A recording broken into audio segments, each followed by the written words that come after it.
tell you a story. I'm gonna ask you all to close your eyes while I tell you this story. I want you to listen to me. I want you to listen to yourselves.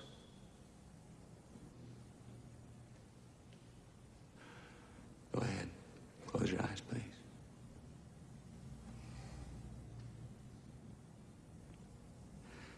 This is a story about a little girl walking home from the grocery store one sunny afternoon. I want you to picture this little girl. Suddenly a truck races up. Two men jump out and grab her. They drag her into a nearby field. And they tie her up. And they rip her clothes from her body. Now they climb on. First one, then the other. Raping her.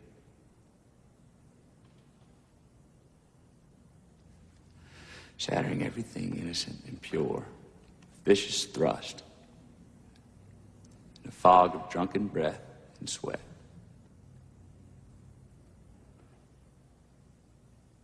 And when they're done, after they've killed her tiny womb, murdered any chance for her to bear children, to have life beyond her own, they decide to use her for target practice. So they start throwing full beer cans at her. They throw them so hard that it tears the flesh all the way to her bones.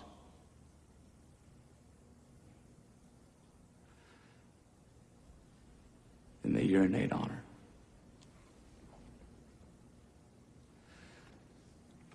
Now comes the hanging.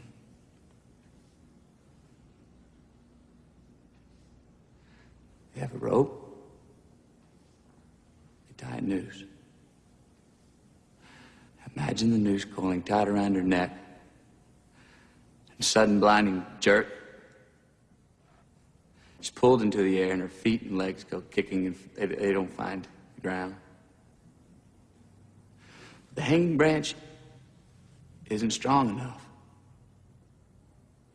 It snaps and she falls back to the earth. So they pick her up,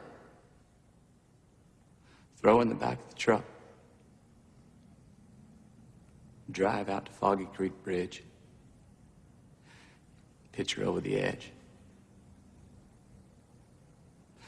She drops some 30 feet down to the creek bottom below.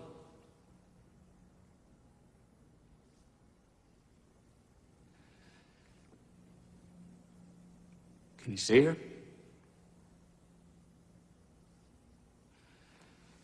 Her raped, beaten, broken body, soaked in their urine, soaked in their semen, soaked in her blood, left to die. Can you see her?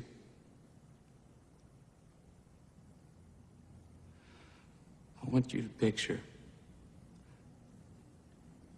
a little girl.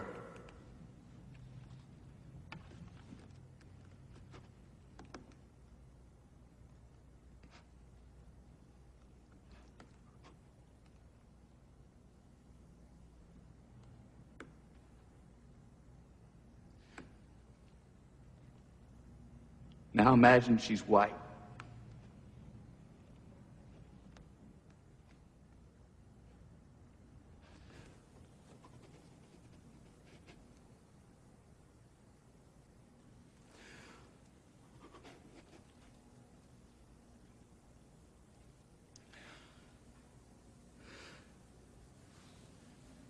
The defense rests, Your Honor.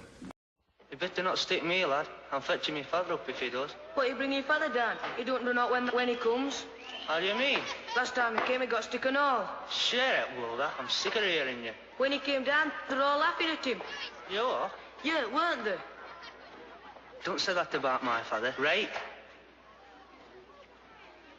He's not going to beat me anyhow. What do you want? I've got a message for Mr. Grass from Mrs. Spooner. Better wait in the queue, haven't you? Yeah. It's his favourite trick. He likes to keep you waiting. He thinks it makes it worse. Ah, you can keep me till 4 o'clock. I'm not bothered. I'd rather they came and do lessons. Come here, you. Save us these till after we come out of Grice's. I can't he'll think I'm a smoker as well. He'll not search you, but he'll search us, and if he finds some money, we'll get 2 extra. I don't want him. You want some fist instead? You want to take them? You bet, lad, or you'll be saying your prayers. Okay. If I get cane, you give me something. Aye.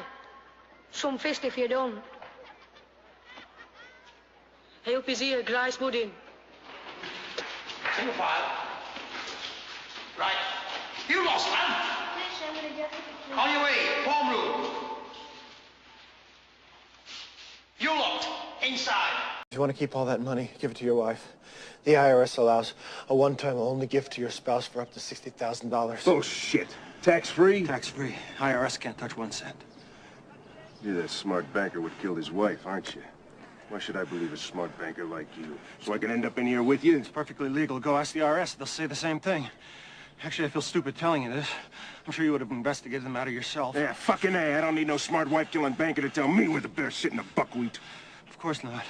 But you do need someone to set up the tax-free gift for you. And that'll cost you. A lawyer, for example. Bunch of ball-washing bastards. Right. I suppose I could set it up for you. That would save you some money. If you get the forms, I'll prepare them for you. Nearly free of charge.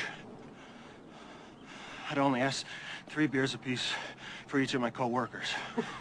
Co-workers, get him. That's rich, ain't it? I think a man working outdoors feels more like a man if you can have a bottle of suds. It's only my opinion. Sir.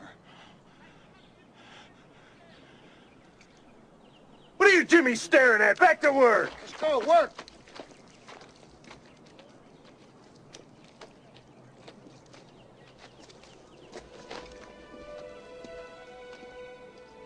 And that's how it came to pass, that on the second to last day of the job, the convict crew that tarred the plate factory roof in the spring of '49 wound up sitting in a row at 10 o'clock in the morning, drinking icy cold Bohemia-style beer, courtesy of the hardest screw that ever walked a turn at Shawshank State Prison. Drink up while it's cold, ladies. The colossal prick even managed to sound magnanimous. We sat and drank with the sun on our shoulders and felt like free men. Hell, we could have been tarring the roof of one of our own houses. We were the lords of all creation. As for Andy, he spent that break hunkered in the shade, a strange little smile on his face, watching us drink his beer.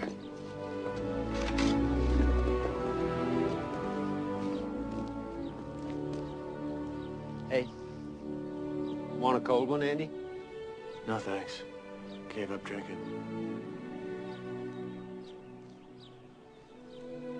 You could argue he'd done it to curry favor with the guards.